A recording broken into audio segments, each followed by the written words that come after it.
here is a cat picture. We will edit by using the features here. So we will use the channel mixer.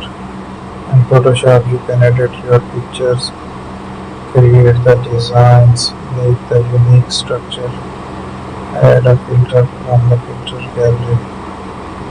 We will choose the different filters. It looks like a model now.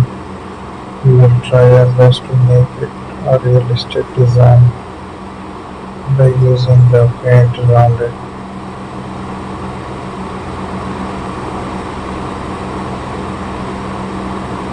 Let's use it.